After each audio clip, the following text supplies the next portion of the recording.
أعوذ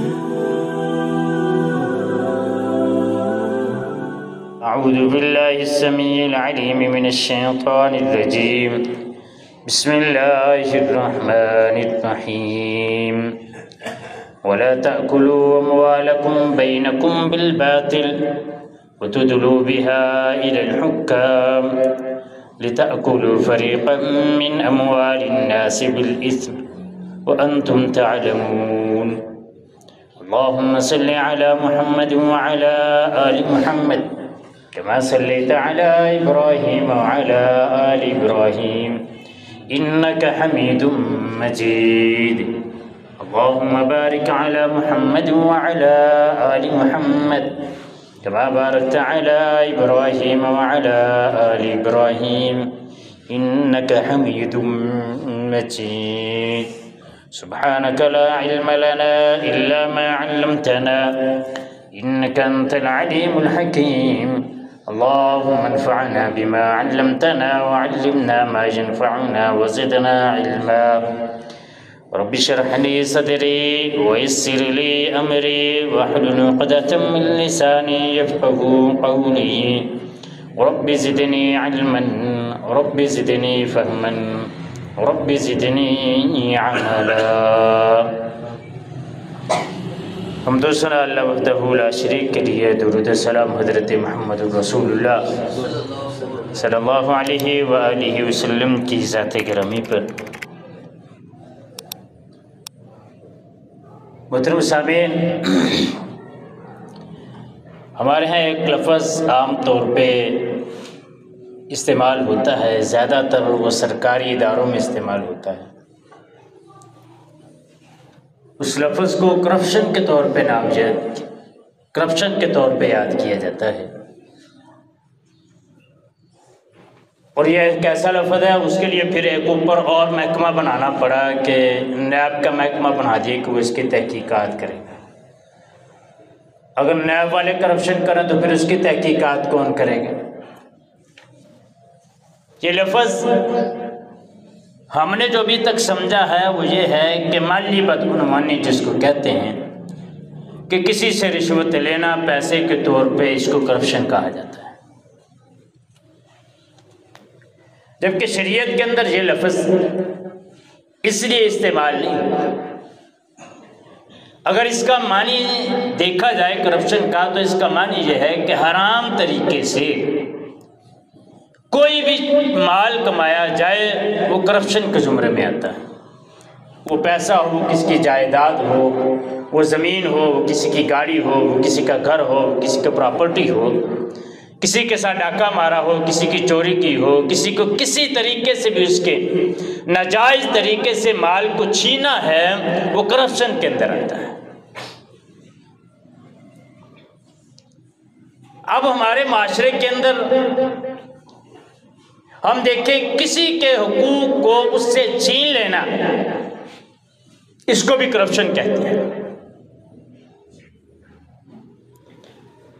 اب ہمارے ہاں کرپشن کو صرف اہل مغرب اور ورلڈ بینک کا فتنہ قرار دینا اور اس کو ابتدائی سبب کہنا کافی نہیں ہے، بلکہ اب یہ ایک ایسا جملہ بن چکا ہے کہ اعلیٰ ایوان سے لے کر ملک کا جو سب سے بڑا سربراہ ہے، اس سے لے کر ایک عام گھر کے اندر پائے جانے والے سربراہ تک کوئی بھی کسی بھی قسم کے ناجائز طریقہ استعمال کرتا ہے.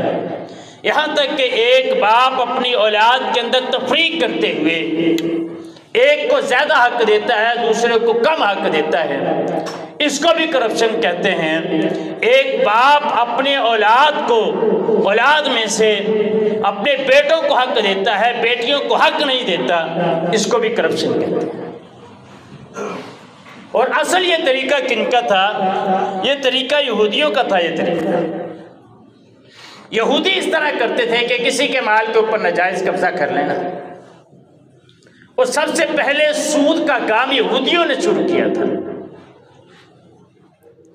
اس لیے ہم نے آج تک یہودیوں کے نقش قدم کے اوپر چلتے ہوئے کائنات کے امام نے فرمایا تھا لَتَتَّبِعَنَّ سُنَنَ مَنْ كَانَ قَبْلَكُمْ، میری امت کے لوگ پہلی امتوں کے طریقے پر اس طرح چلیں گے شبرم من شبرن، ایک بلشت کے برابر بلشت۔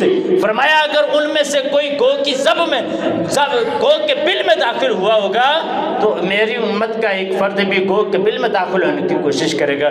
فرمایا اگر ان میں سے کسی نے اپنی سگی ماں کے ساتھ زنا کیا ہوگا تو میری امت میں سے بھی اس طرح کے لوگ ہوں گے جو اپنی سگی ماں کے ساتھ زنا کرنے کی کوشش کریں۔ اور آج یہ کرپشن کا لفظ جس کے نام کے اوپر اتنی کرپشن ہوتی ہے کہ سوچ نہیں سکتے کہ ہمارے ہر ادارے کے اندر یہ لازم و ملزوم ہے۔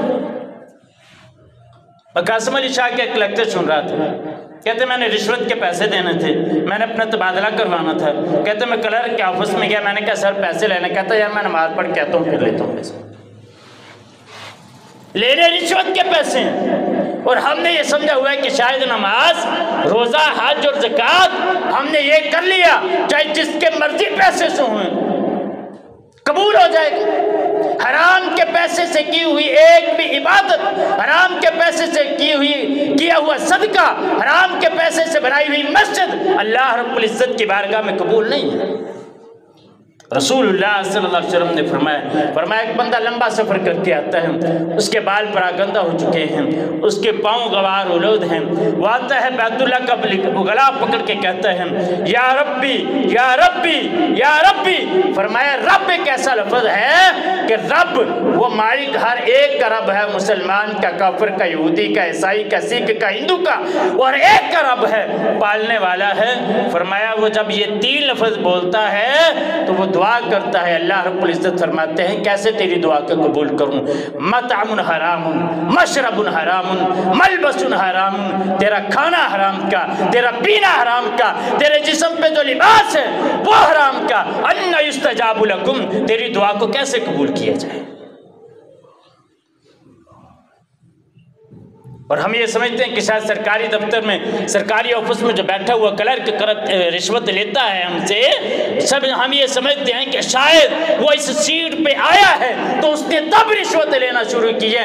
نہیں میرے بھائی، بات یہ نہیں ہے، بات یہ ہے کہ اس کی گھر سے صحیح تربیت نہیں ہوئی، اس کی ماں نے صحیح تربیت نہیں کی، اس کے باپ نے صحیح تربیت نہیں کی۔ اس کی ماں اور باپ اگر زندگی میں اس کو حلال کا پیسہ کھلاتے تو یاد رکھے کبھی وہ حرام کا پیسہ اپنی اولاد کو نہ کھلا۔ سبق دیتے بیٹا یاد رکھ حرام کا پیسہ گھر میں نہیں آنا چاہیے، تیرے جسم کی پرورش میں نے دہاڑیاں کر کے، میں نے لوگوں اپنے پیٹ کاٹ کے تیرے جسم کی پرورش کی ہے، حرام کا پیسہ گھر کے اندر نہیں آنا چاہیے۔ وہ چاہے جس مرضی کرسی پہ چلا جائے کبھی بھی وہ حرام کا پیسہ گھر میں لے کے نہیں آئے۔ ہم نے اس چیز کو آج تک سمجھا ہی نہیں۔ ہم یہ سمجھتے ہیں کہ شاید کرپشن جو جاتے ہیں کرسی پہ بیٹھتے جاتے ہیں وہ اس کو پتہ نہیں پر لگ جاتے ہیں کرپشن والے، وہ کرپشن شروع کر دیتے ہیں۔ یا ہم یہ سمجھتے ہیں کہ شاید جو ایم این اے بنا، ایم پی اے بنا، لوگوں کی ناجائز قبضہ کرتا پھر رہا ہے لوگوں کے مال کے اوپر، ہم یہ سمجھتے ہیں کہ شاید ابھی اس کو جو ہے نا پر لگ گیا ایم این اے اور ایم پی اے کے، اس لیے قبضہ کر رہا ہے یہاں پہ۔ ہو تربیت اچھی تو پتہ چل جائے گا۔ ایسے ایسے لوگ گزرے ہیں کہ جنہوں نے ایم این اے اور ایم پی اے کی سیٹ رکھی ہے۔ مولانا معین الدین لکھوی صاحب رحمہ اللہ تعالی، انسان کے اندر ہزار خامیاں ہوں، خامیاں اپنی جگہ پہ، لیکن اتنی دیر ایم این اے رہے ہیں 1 روپے کی کوئی کرپشن نہیں ثابت کر سکتا۔ آج بھی ایم پی اے کی سیٹ کے اندر، پنجاب اسمبلی کے اندر ایک بندہ ایسا موجود ہے 1 روپے کی کو بتا کرپشن نہیں ثابت کر سکتا اس کو۔ اپنا اس کا گھر 3 مرلے کا مکان ہے، وہ بھی کرائے کے اوپر ہے، اس میں وہ رہ رہا، جنگ ایم پی اے۔ ہم یہ سمجھتے ہیں کہ شاید اس کے بغیر گزارا نہیں۔ جو حلال کھاتے ہیں نا یقین کر سکون کی نیند سوتے ہیں۔ اس میں سب سے پہلا قصور یہ ہے کہ ہم نے آج تک منبر و محراب سے صرف یہی سنا ہے کہ نماز کی یہ فضیلت ہے، یہ کام ہے، یہ کام ہے، یہ کام ہے۔ معاشرتی مسائل کو ہم نے آج تک منبر و محراب پہ ڈسکس نہیں کیا۔ اس سے بڑا قصور ان کا ہے جو سرکاری اداروں کے اندر بیٹھے ہوئے ہیں. 14 اگست آئے تو تب، 6 ستمبر آئے تو تب، کوئی بھی ایسا تہوار آ جائے جن کی گفتگو کا آغاز یہاں سے ہوتا ہے کہ زندہ قومیں اپنے تہوار زندہ دلی کے ساتھ مناتی ہیں. کبھی آج تک انہوں نے اس چیز پہ لیکچر نہیں دیا کہ یار یہ دنیا فانی ہے، ہمیشہ یہاں پہ نہیں رہنا. ان کو درس دو اس بات کا کہ یہ پیسہ کوئی ساتھ نہیں لے کر گیا آج تک، تو تم میں سے بھی کسی نے آج تک ساتھ نہیں لے کے جانا. یہ درس آج تک کہیں پہ نہیں دیا گیا. لکیر کے فقیر سارے ہم بنے ہوئے ہیں. اور اس کے اوپر سب سے پہلی بات کہ لوگوں کو اس چیز کا باور کروایا جائے کہ جو دنیا فانی ہے، دنیا کے اندر حقیقت ہے کوئی نہیں. اللہ کے نبی نے فرمایا، پرسوں چوتھ میں نے حدیث پڑھی ہے مشکات کے اندر، آپ نے فرمایا اگر اللہ کے ہاں اس دنیا کی قدر و قیمت ایک مچھر کے پر کے برابر بھی ہوتی تو اللہ تعالیٰ کسی کافر کو ایک بوند پانی نہ دیتا. اللہ کے ہاں اس دنیا کی کوئی قدر و قیمت نہیں. ہم جس دنیا کے پیچھے مارے پھرتے ہیں. اللہ کے نبی کی ایک بہت پیاری حدیث، صحیح حدیث میں نے پڑھائی تو میں نے بچوں کو کہا، میں نے کہا اگر بندے نے سمجھ نہ ہو تو اس سے سمجھ جاتے. اللہ کے نبی نے فرمایا، اے میرے صحابہ کیا تم میں سے کوئی اس بات کا گمان کرتا ہے کہ وہ پانی سے گزرے اور اس کے پاؤں کو تری نہ لگے؟ ہو سکتا ہے کہ اس کے پاؤں گیلے نہ ہوں پانی میں سے گزرے. فرمایا اللہ کے نبی یہ تو نہیں ہو سکتا کہ ایک بندہ پانی میں سے گزرے اور اس کے پاؤں گیلے نہ ہوں. فرمایا تو یاد رکھنا پھر یہ نہیں ہو سکتا کہ ایک بندے کے پاس دنیا آ جائے اور پھر وہ گناہ گار نہ ہو. اللہ کے نبی کی صحیح حدیث ہے. ہم نے دنیا کو اپنے لیے مشن اور محور بنا لیا جبکہ یہ سب کچھ یہاں پہ ختم ہو جائے گا. دوسرا اس کا اصول یہ ہے کرپشن کو ختم کرنے کا، حدود اللہ کا نفاذ کیا جائے. اگر حدود اللہ کا نفاذ ہو جائے، لوگوں کو بتایا جائے کہ کرپشن کا اس کے نقصانات کیا ہیں، بتایا جائے کہ اللہ کے نبی نے فرمایا اگر کسی کی ایک بلشت زمین اس کے اوپر قبضہ کیا تو قیامت کے دن 7 زمینوں کے طوق اس کے گلے میں پہنائے جائیں گے. یہ سبق تو آج تک کبھی کسی نے نہیں دیے، بس لکھ کے لگا دیا سے نو ٹو کرپشن، جس کا مطلب بھی یہی لگتا ہے کہ کرپشن تو کچھ نہیں کہنا، کو کرتا ہے کرنے. اللہ خیال کرو. اور حکومت نے ویب سائٹیں بنائی ہوتی ہیں، ہیلپ لائنیں بنائی ہوتی ہیں، کام کروا کے اپنے کے لیے میں نے خود ڈومیسائل بنوایا. اور یہاں پہ اللہ خیال کرے کسی نے جائز کرم کروانا ہونا تو اس کو بھی رشوت دینی پڑتی. میں نے پتہ نہیں کتنے دھکے کھائے ڈومیسائل کے پیچھے، اور جب میں دھکے دھکے کھا کے ڈومیسائل بن گیا تو بعد میں کال آ گئی وزیر اعلیٰ پنجاب کی طرف سے، وہ جی آپ نے ڈومیسائل بنوایا، آپ کو کسی قسم کو کوئی پریشانی تو نہیں ہے؟ اس کو بندہ کیا بتائے میں کتنے دن ذلیل ہوں. یہ اگلے دن سائی وال کی کال نہیں سنی ڈاکٹر کے MS کی، اس نے کہا اس مریض کو دلیل کو اچھے طریقے سے اس کو پتہ بھی نہیں لگنا چاہیے، وہ ریکارڈنگ پہ کال لگی ہوئی تھی. اور اوپر سے ہم کیا کریں، ہمارے ملک کے اندر مافیا اتنے سرگرم ہیں کہ بندہ کرے کیا اس کا.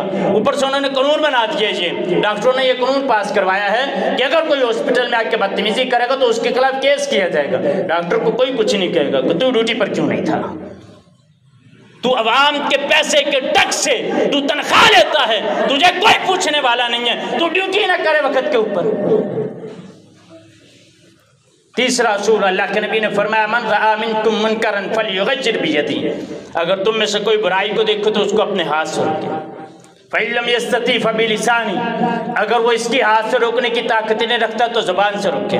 فرمایا اگر اس کی بھی طاقت نہیں رکھتا تو فَبِقَلْبِهِ، اپنے دل میں اس کو برا جانے. وَذَلِكَ أَضْعَفُ الْإِيمَانِ، اور سب سے کمزور ایمان کی نشانی ہے. ہمارے ہاں یہ ہوتا ہے جس کے ساتھ ہمارا ہاتھ پہنچتے ہیں ہم اپنا کام کروانے کے لیے تیار ہیں، کسی کے ساتھ کسی کا کام کروانے کے لیے ہم تیار نہیں ہیں. اور ہم ابھی پھر نماز پڑھتے ہیں، نماز کے بعد لمبی تسبیح رکھی ہوتی ہے، اللہ خیر کرے جی جناب کیا بات ہے، حاجی صاحب تسبیح گھیرتے ہیں، مدعا ہی کرا دیتے ہیں. لوگ ان سے دعا کروانے سے بڑی دور دور سے آتے ہیں. اللہ کے نبی نے فرمایا حقوق اللہ، اللہ رب العزت چاہے معاف کرے چاہے نہ معاف کرے. حقوق العباد اللہ کے نبی نے فرمایا جب تک بندہ معاف نہیں نہ کرے گا حقوق العباد معاف نہیں ہوگا. ہمارے گھروں میں دیکھ لیں جس بہو کا ہاتھ زیادہ پڑتا ہو، ساس اور سسر کو ہاتھ میں کر کے غریب بہو کی وہ ایسی کی تیسی کر کے رکھ دیتی. یہ ہمارے معاشرے کی حالت ہے، ہم باہر کسی کو کیا کریں. اور پیچھے سے باپ بھی کہہ رہا تھا کہ کوئی نہیں تو رکھ خیر ہے، تو اپنا حساب نہ رہ جی میں تو رہنا تینوں روٹی دی کمی نہیں سی آن دیں گے. یہ باپ کے کمنٹس ہوتے ہیں اپنی اولاد کے لیے، اور پھر وہ دیکھتے ہیں کہ غریب بہو کیسے ذلیل ہوتی ہے بازاروں کے اندر. اور یاد رکھیے جس کو اللہ رب العزت دے اس کو کوئی روک نہیں سکتا. کرپشن ختم کرنے کا پہلا اصول یہ ہے حدود اللہ کے نفاذ ہوتے ہیں. آج تک سعودی عرب میں دیکھا ہے جو لوگ حج اور عمرے پر جاتے ہیں انہوں کو دکانوں کو اسپیشل تالے لگائے ہیں نماز کے وقت. کبھی اسپیشل تالے لگے. میں تو 21 دن وہاں پہ رہا ہوں، عمرہ کرنے کے لیے گیا تھا. میں نے تو جب بھی دیکھا اگر نماز سے کبھی لیٹ ہو گئے دکانیں کھلی پڑی ہیں، لوگ اپنی نماز ادا کر رہے ہیں، کوئی ٹینشن ہی نہیں. کیوں؟ پتہ ہے اگر ایسی اوپر نیچے کی سیدھا انہوں نے چوری کا ہاتھ کاٹ دیا. 10 بندوں کا اس شہر میں 2 بندوں کا 10 بھی کیا 2 بھی کیا 1 کا ہاتھ کاٹ دیا جائے ادھر چوک کے اندر اس نے چوری کی ہو، ہاتھ کاٹ دیا جائے تو پتہ لگ جائے. کیسے کرتے ہیں چوری؟ اصل میں ہمارے ہاں قانون کی بالادستی نہیں ہے. اگر قانون ہمارے ملک میں جو ہیں وہ بھی قائم کیے جائیں تو پھر بھی پتہ چل جائے کیا. لیکن کیا کرے وہ قانون بھی تو اسلامی نہیں ہے نا جو ہمارے ملک کی پارلیمنٹ پاس کرتی ہے. اور کرپشن کے قانون کون بناتے ہیں؟ اللہ خیر کرو جو خود کرپشن کے سب سے بڑے ماہر ہیں، جو پتہ نہیں لگنے دیتے کہ ہم کیا کیا کرتے ہیں، اور جن کے پاس پیسے اتنے ہیں کہ وہ جج ہی خرید لیتے ہیں. جو میں نے آیت پڑھی ہے نا اس میں اللہ تعالیٰ نے یہ فرمایا یا ایھا الذین آمنوا لا تأکلوا اموالکم بینکم بالباطل وتدلوا بها الی الحکام. اللہ رب العزت فرماتے ہیں ایمان والو یاد رکھو تم آپس میں پہلے یہ کھاتے ہو باطل طریقے سے مال، وتدلوا بها الی الحکام، پھر تم حاکموں کی طرف لے جاتے ہو اپنے فیصلے. حاکموں کی طرف فیصلے لے جا کے پھر تم کیا کرتے ہو وہاں پہ بھی جا کے کرپشن. وہ بیچارے کا پہلے مال کھایا ہوتا ہے. کوئی غریب آدمی درخواست دیتے میری جگہ پہ قبضہ کیا، وکیل کی فیس علیحدہ، اس کے آگے وہ ریڈر کی فیس علیحدہ، جج کی فیس علیحدہ. وہ بیچارہ فیس سے بھرتا جب جتنی دیر میں اس کا قانون پاس ہوتا ہے پتہ لگتا ہے کہ وہ زمین کا جو فیصلہ ہوا تھا نا پیچھے اس کی 7 پشتیں بھی گزر گئی ہیں، وہ بندے کو مرے 10 سال ہو گئے. جتنی ہوتی اس کی زمین ہوتی ہے اس سے ڈبل پیسے وہ کیس پہ لگا کے بیچارہ قبر کی مٹی کے اندر چلا جاتا ہے اور بیٹھے ہوتے ہیں آرام کے ساتھ. یہ ختم کیسے ہوگی؟ اللہ کے نبی نے فرمایا بنی اسرائیل کے ایک آدمی تھا، فرمایا وہ کسی علاقے میں گیا، اس کو وہاں پہ پیسے کی ضرورت پڑی، اس نے کسی نے پیسے مانگے کہ مجھے پیسے دے دو. اس نے پیسے مانگے تو اس نے کہا کہ میرے پاس پیسے تو میں دے دوں، کوئی گواہ لاؤ. ایک اور بات یاد رکھیں، یہ بھی ایک شریعت کا اصول یاد رکھیں. ہمارے یہ تو چلتا ہے نا کسی کے ساتھ کاروبار کرنا ہے یا کچھ بھی کرنا ہے، کوئی نہیں پابندی ہے جو کوئی وعدہ کاٹا ہے تو چل لیں گے، یہ سسٹم نہیں چلتا شریعت. سیدھی سی بات ہے شریعت میں یہ سسٹم چلتا ہے کسی سے لین دین کیا اس کو لکھو. میرے استاد ہیں ڈاکٹر عبدالرحمن حفیظ صاحب اسلام آباد کی، کہتے میری شادی تھی، پروفیسر ڈاکٹر فضل علی صاحب نے مجھے بلایا اور بلا کے کہنے لگے کہ میں آپ کو کچھ پیسے دینا چاہتا ہوں، آپ کی شادی آپ کو ضرورت ہوگی. میں نے کہا مجھے ضرورت نہیں. کہتے نہیں میرے پاس ہو. کہتے میں گیا، مجھے انہوں نے 10,000 روپے دیا. کہتے ساتھ انہوں نے نا بیٹھ کے لکھنے لگے. کہتے بات یہ نہیں ہے کہ مجھے آپ پہ اعتماد نہیں ہے لیکن شریعت کا اصول ہے کہ اس کو پہلے لکھ لینا چاہیے. کہتے انہوں نے لکھ کے مجھے سائن کروا کے مجھے 10,000 روپے دیے. کہتے جب میں نے واپس دیے تو انہوں نے وہ تحریر کو ختم کیا. جیسے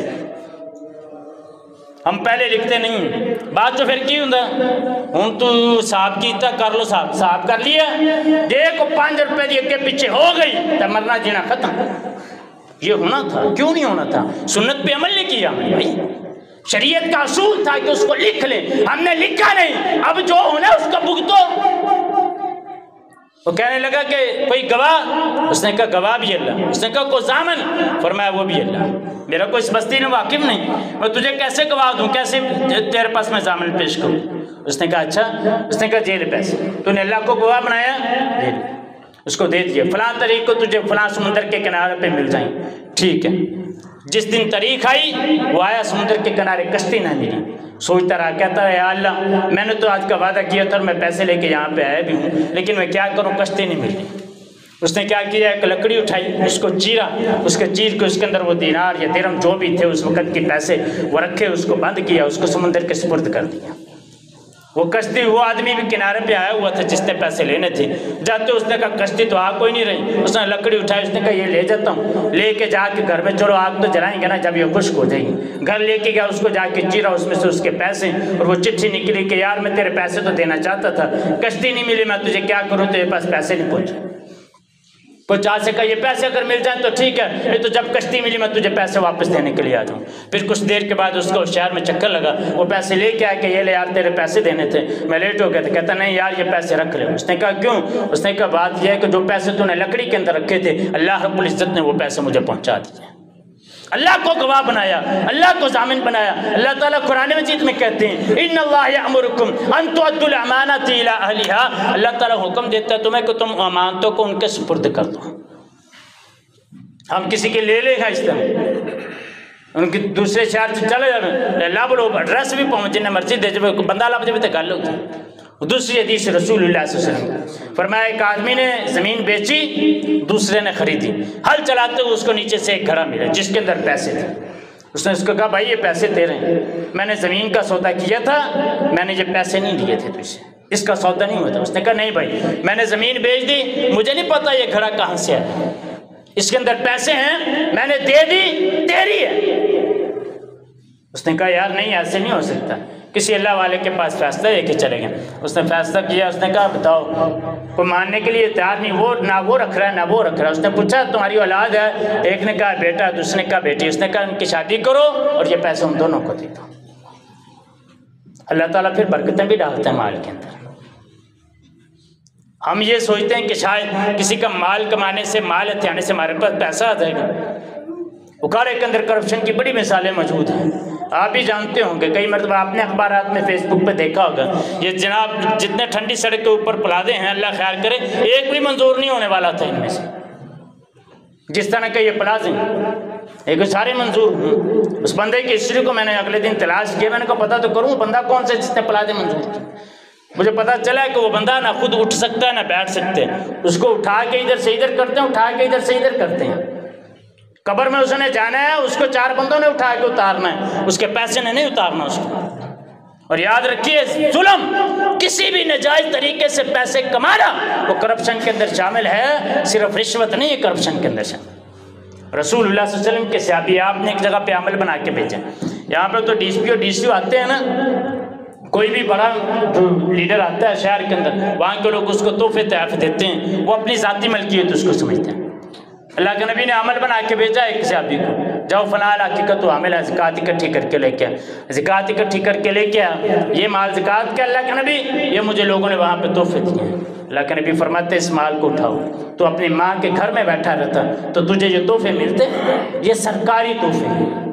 اٹھایا اس مال کو، اس کے اندر شامل کیا، اللہ کے نبی نے فرمایا میں یہ دیکھتا ہوں کہ تم میں سے کوئی ایسی خیانت کرے کہ قیامت کے دن وہ آئے تو اس کے اوپر بکری موجود ہو اور بکری میں نہ رہی ہو کہ اس نے میرے ساتھ ظلم کیا تھا۔ کسی کے سر کے اوپر اونٹ سوار ہو، کسی کے سر کے اوپر گائے سوار ہو اور وہ چیخ چیخ کے کہہ رہی ہو کہ اس نے مجھے ظلم کے ساتھ حاصل کیا تھا۔ اس طرح ہو کہ یہ درہم و دینار قیامت کے دن ہمارے یہ پیسے، یہ جائیداد، یہ دولت ہمارے سر کے اوپر سوار ہو اور ہمیں چیخ چیخ کے قیامت کے دن کہہ رہی ہو کہ یہ اس نے باطل طریقے سے اس نے مجھ کو حاصل کیا تھا، اس نے مجھے باطل طریقے سے حاصل کیا تھا۔ یاد رکھنا جب اس طرح کا معاملہ ہو گیا تو پھر پریشانی بن جائے گی قیامت کے دن۔ وہاں پہ کیوں؟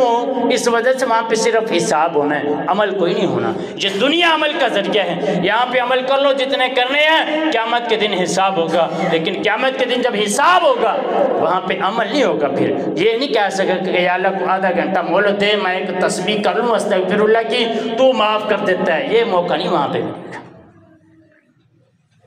اور اگر قصاص کا، حدود اللہ کا نفاذ اس ملک کے اندر ہو جائے تو پھر یاد رکھیے قرآن مجید میں اللہ رب العزت نے فرمایا وَلَكُمْ فِي الْقِصَاصِ حَيَاتٌ يَا أُولِي الْأَلْبَابِ۔ کبھی اکیلے بیٹھ کے نا اس کے بارے میں سوچنا، اطاعت کے بارے میں اللہ تعالیٰ نے کہا قصاص کے اندر تمہارے لیے زندگی ہے عقل والوں کے لیے۔ کبھی اکیلے بیٹھ کے سوچنا کہ اگر قصاص کا نفاذ اس ملک کے اندر ہو جائے، حدود اللہ کا نفاذ ہو جائے تو زندگی کیسے، پتہ نہیں کتنی زندگیاں بچ جائیں گی ایک کے اوپر سزا لاگو ہونے کی وجہ سے۔ اللہ رب العزت سے دعا ہے ہمیں عمل کی توفیق عطا فرمائے۔ وآخر دعوانا اعوذ باللہ السمیع العلیم من الشیطان